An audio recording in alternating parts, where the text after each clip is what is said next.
So I want to share with you some of my reflections from this weekend, and maybe you'll permit me not to give a Dharma talk, but maybe a Dharma chat, since maybe they're not so well formulated. But the topic is an important one, and one that is, I think, seldom talked about.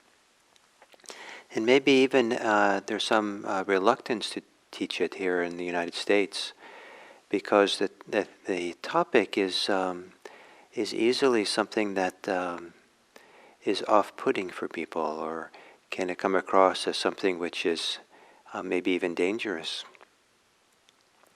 And that is the topic of strength, that developing inner strength and inner power even through this practice of ours. That is part of what we're doing here in this practice. And I think much of the way that the insight meditation practice is taught in the modern West, maybe that's implicit, but it's explicitly more language of acceptance, more language of just being with your experience, not trying to fix your experience.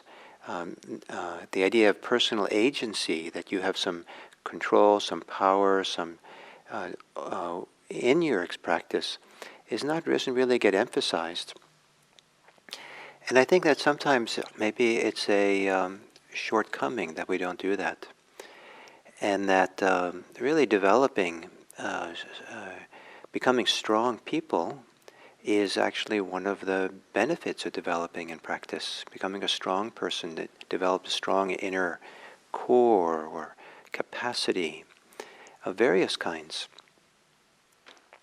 And it's important because certainly we wanted to have enough strength to not succumb to our defilements, not succumb to greed, hate, and delusion, not succumb to unwholesome, unhealthy fear. And one of the things that people can be afraid of is they can be afraid of themselves. And so certainly be afraid of things out in the world, but they can be afraid of themselves, afraid of what they're going to say, what they're going to do, what they're going to think, and what they're going to feel. And so there's a kind of an avoidance of really connecting here because of this self-fear that can exist. Now, but that self-fear then also, what it does, it can easily dampen personal strength. In fact, some people are afraid of their strength. They're afraid that if they are strong, that they will harm someone, that they will cause trouble for other people will be uncomfortable, that somehow they'll be seen as conceited or seen as being somehow assertive too much in a way that's maybe considered unacceptable in the situation we're in. And then also sometimes this fear of one's own strength can be related to a fear, an idea that we don't really have a full right to exist, or we're not really worthy enough to be strong, that somehow we're diminished, we're less than others, or we should really we should really kind of keep stay small, or stay unnoticed, or stay in the back row, or somehow diminish ourselves, because to not diminish ourselves sometimes is socially disruptive for the scene that we're in. And sometimes in some families and even some cultures that there's a preference for somehow not being a little bit self-effacing, a little bit not assertive. And certainly that can be quite valuable and at times quite healthy and appropriate. But it can lend itself, or support, go along with a tendency for people to be afraid of their own strength, or reluctant to embody it or engage it, or not to realize or appreciate that it can be developed and grow. Some people are kind of looking for something that's going to fix them, some insight, some inner experience, something that's going to be their savior from the difficulties they have. And so they're kind of a little bit looking outside of themselves for a solution.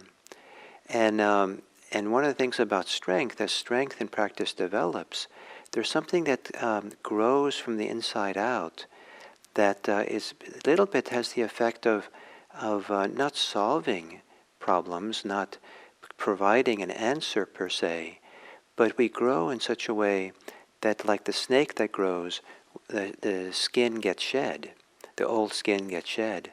And there's something about cultivating and developing a strong inner strength or sense of power, or powers or strengths, maybe in the plural, that makes us grow, and old things just get shed. They fall off us rather than needing to be solved.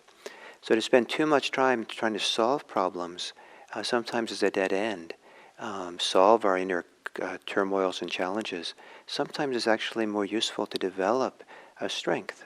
So for example, a strength in mindfulness, a strength in concentration, a strength in ethics, integrity, a strength in patience, and strength in telling the truth and being truthful to oneself or maybe to others. As really a strength of presence, really and sometimes that can be done physically. In fact, so much of what can be developed in practice develops stronger, develops more effectively if there's a kind of embodied association or embodied connection to actually doing this. Embodied mindfulness, embodied presence, embodied truth. So clearly, the Buddha wanted people to be strong, and Buddhist practice develops inner strength. And as I said, ideally we become stronger than our defilements, so we don't cause problems in the world or problems for ourselves. And some of the language the Buddha used in his teachings are words that I associate with strength. The words like ardency, but practice in an ardent way. To the word that's often translated as effort, which kind of the word effort is a fine word, but it's kind of a neutral word.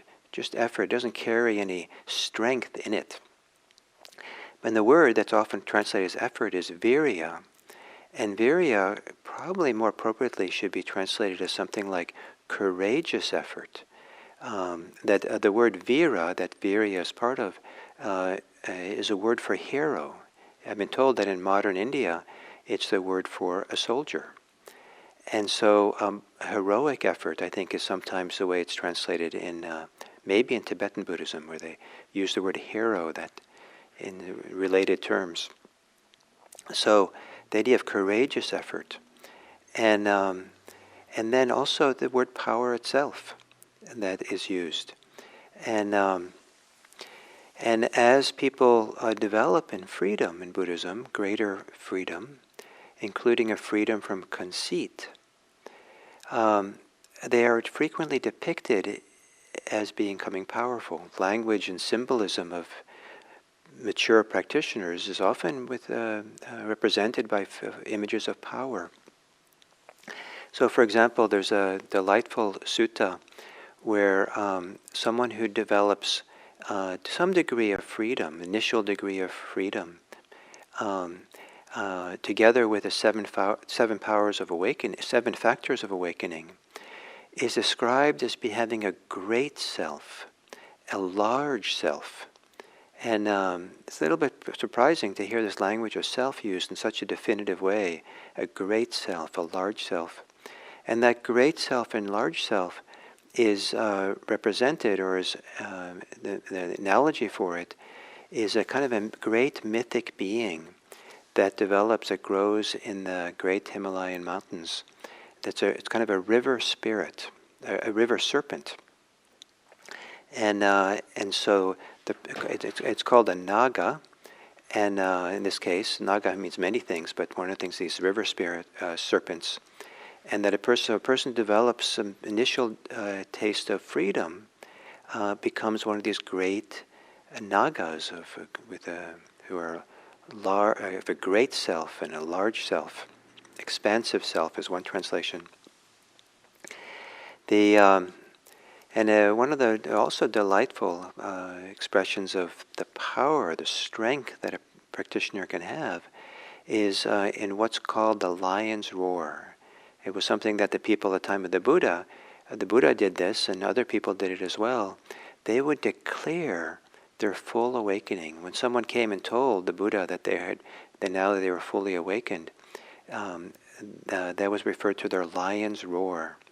And I don't know if you've ever been close to a lion that roared, but I have.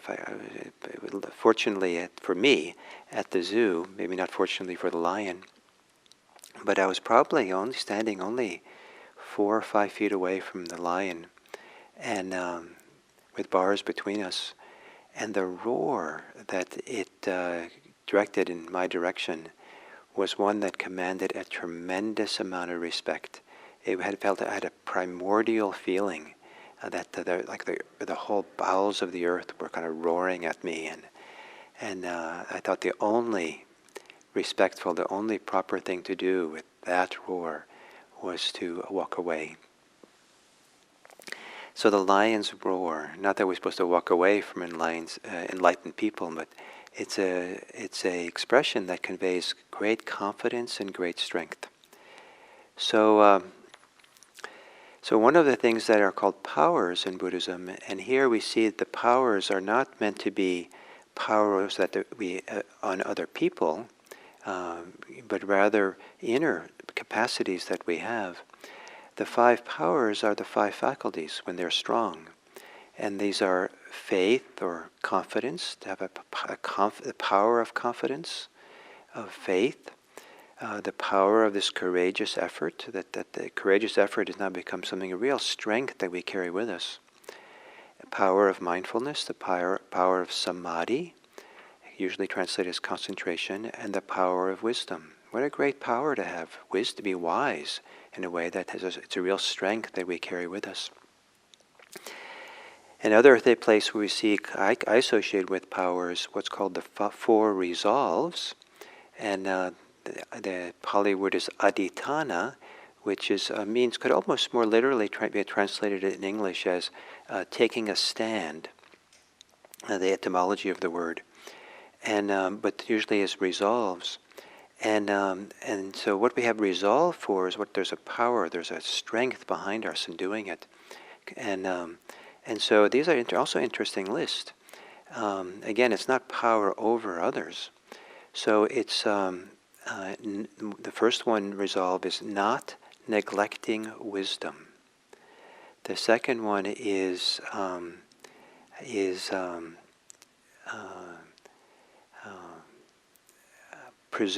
protecting the truth. The third is cultivating the capacity to let go, to relinquish. And the fourth is to train in peace, train peacefully, train to become more peaceful, to develop a strength of being peaceful. Sometimes we don't associate, I think, power and peacefulness together. It's almost like peacefulness is an alternative to being powerful, but the power, the resolve of being peaceful. So living in a confident, committed, and dignified fashion are some of the associations with this developing this power, this capacity to be. And so it doesn't look from the outside like a developed practitioner is self-effacing, at least not in how they carry and hold themselves. But it is in terms of not having any conceit or arrogance, letting go of being self-centered at the same time as being strongly centered. No egotistical center, but a strong centered in our lived vital experience of being here and present. One of the ways we might understand this is to live in a manner where there's no need to apologize for ourselves. I think there's a strong tendency in the United States for some people to constantly want to say they're sorry, to apologize, to kind of diminish themselves for exerting themselves or even being. And I think that to live in a way that we don't have to apologize, not regularly, of course, not as a policy, not as a second nature thing to always feel sorry or apologize. And the way to do that in Buddhism is to live what the Buddha called a blameless life. A life, a blamelessness that is meant to bring a certain kind of joy, the strength of a blameless life. And this is to live a life that adheres to the precepts, to not harm people, not intentionally be involved in causing hurt or harm through killing and stealing and sexual misconduct and lying and using intoxicants. And to really have confidence that one is living this way, to the end, we end up living a life we don't have to apologize for ourselves, to be blameless.